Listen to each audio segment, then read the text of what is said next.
Hmm.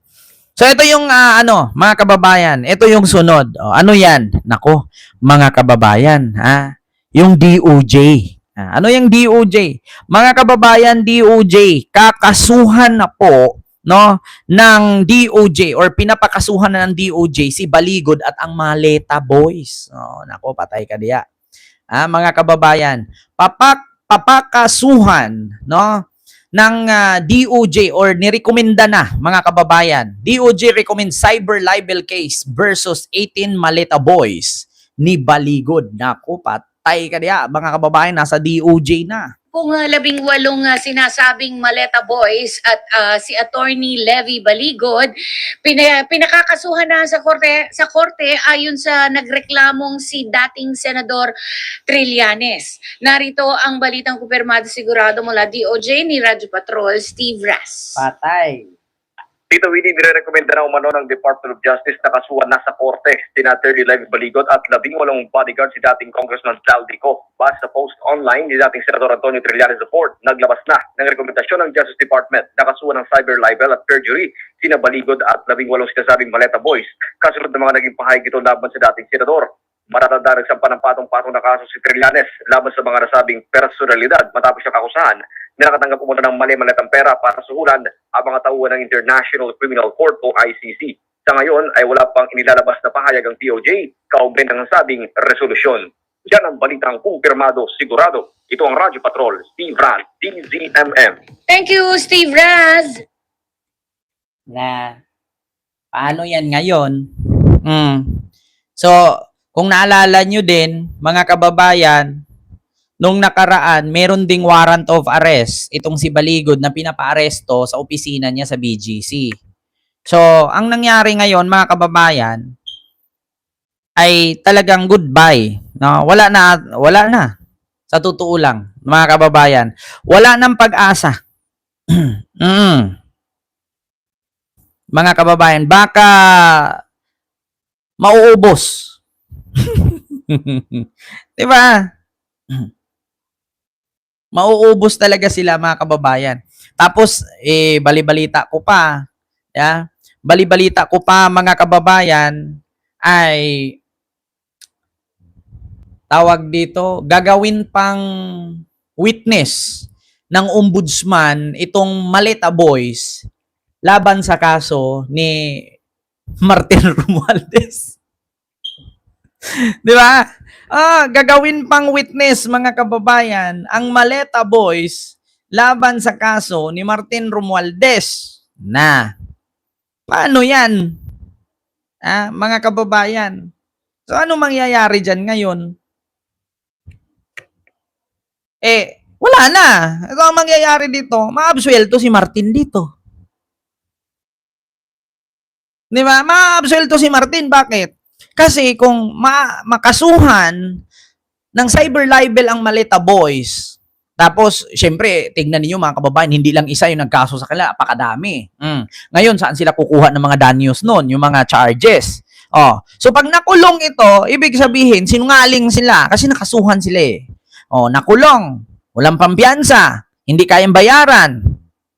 Sino magwi-witness kay Romualdez?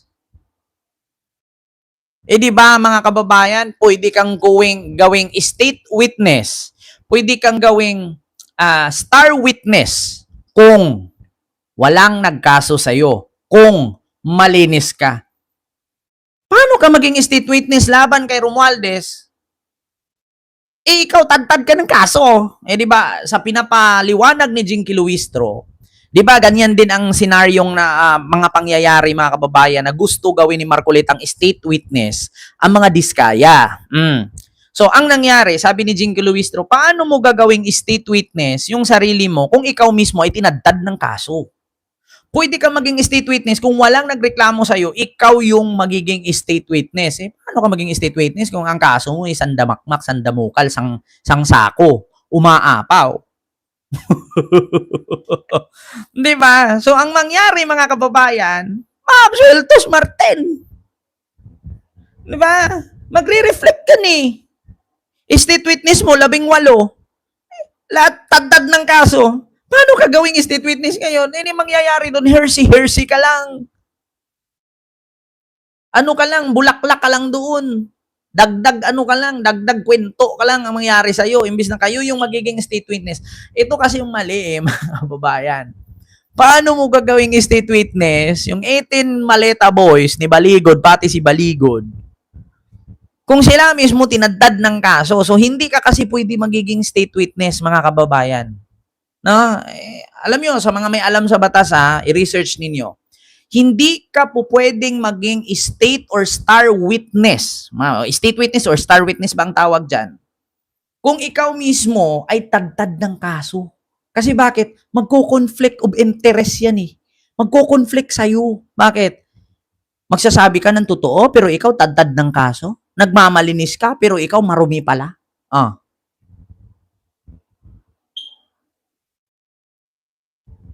Tapos ito pa, sabi ni Ma'am Maria, paiba-iba pa yung statement ng 18 Maleta Boys. Ang paghatid kay PBBM, 5 maleta, tas sunod interview, wala pang 1 minute, naging 3 na lang. Tapos yung bahay hinatiran nila kay Chis Escudero, magulat-gulat ka, hindi pala bahay ni Chis yun. Tapos ang sabi, kumain pa daw sila doon ng ginisang hipon. Himan-himan kumain ka ginisang hipon, hindi pala yung bahay ni Chis ba? Ibang bahay pala yung hatiran nyo ng maleta, kaya pala kayo hinandaan ng ginisang hipon eh. Bakit? Kasi ikaw ba naman hatiran ka ng 36 million? Hindi lang 36 million, 36 million isang maleta, 56 yung large, 36 yung small. Ilang maleta hinatid kay Chis Escudero? Hindi mo nakita si Chis doon kasi wak mangani ka maskin picture. Pinakain ka ng yaya. Kung ako naman yaya, talagang lutuan ko to na kahit ba 5 kilong hipon. Kung ang kapalit naman ay milyon-milyon maleta laman. Ay, nako, mga kababayan. Ito, pakinggan ninyo, Romualdez. No favor asked, none given. Ganito dapat ang accountability ayon kay Assistant Ombudsman Nico Clavano.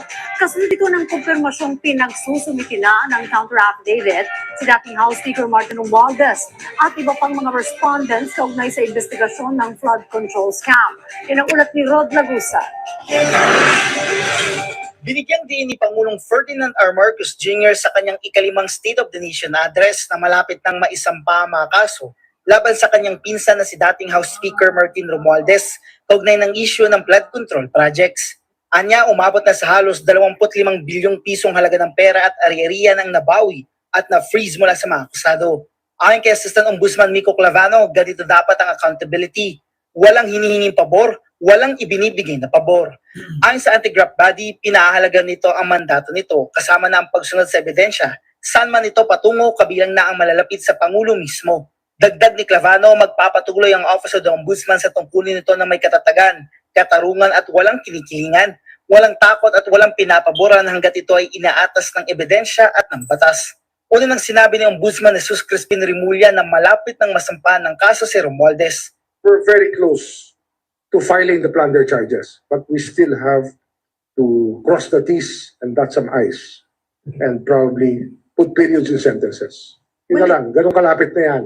Kinumpirma naman ng Office of the Ombudsman na pinagsusumite na ng counter affidavit ng kanilang preliminary investigation team si Romualdez at iba pang mga respondents. Ayon kay Clavano, may 15 araw mula sa pagkatanggap ng kautusan para makapagsumite ng counter affidavit. At kapag nakapagsumite na ang lahat, isusumite na ito para sa resolusyon na naturang reklamo. Batay sa inihaing supplemental complaint ng Special Panel of Investigators ng Office of the Ombudsman, inireklamo sina Romualdez, dating ako Bicol Party List Representative Saldico at iba pa ng plunder, bribery, graft at money laundering. Ito'y kaugnay ng umano'y conspiracy para magkamal ng 56 billion pesos mula 2022 hanggang 2025. Ayon pa sa supplemental complaint, may karagdagang documentary at testimonial evidence na umano'y nag-uugnay sa paghatid ng pera kay Romualdez na pinaniniwala ang umano'y nagmula sa mga proyekto ng pamahalaan.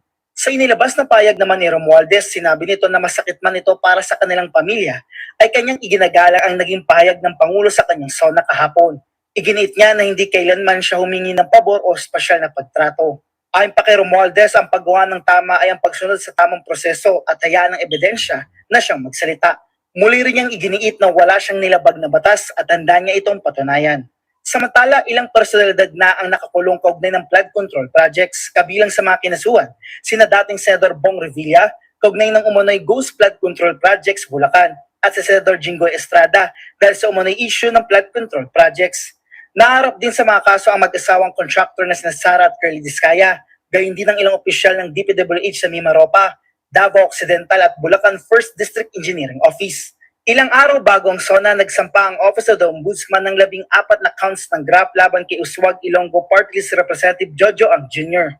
Siya ang kauna-unahang nakaupong kongresista na kinasuhan kaugnay ng umano'y irregularidad sa mga flood control projects. Patuloy naman ang investigasyon ng Office of the Ombudsman sa iba pang posibleng sangkot sa issue. Rod Lagusad, para sa Bayan. So, klarong-klaro mga kababayan. So, anong mangyayari ngayon? Kaya sabi ko sa inyo mga kababayan, bibili na lang ako ng popcorn Bibili na lang ako ng popcorn, mga kababayan. Tapos, pagkatapos kong bumili ng popcorn, manood na lang ako sa kanila. Kung ano ang gagawin. Kasi sa totoo lang mga kababayan, mahirap din Mahirap na gagawin na ebidensya or pruweba ang 18 Marines kung sila mismo ay tad-tad rin ng kaso. Kaya sabi ko nga sa inyo, may possibility makakalusot si Martin. Sabi nga ni Boying, mahirap banggain ang bilyonaryo. Maraming panggasto. 'Di ba? Nako. 'Di ba mga kababayan, ganun 'yon, ganun ka simple. Ay nako. So klarong-klaro mga kababayan, 'yon lamang po yung ating pag-uusapan sa mga oras na ito. So magandang gabi, magandang umaga, magandang tanghali kung saan ka man ngayon. Mag-ingat po kayo palagi and see you next topic. God bless. Thank you po sa inyong lahat. And bye-bye. Maraming salamat po, mga kababayan.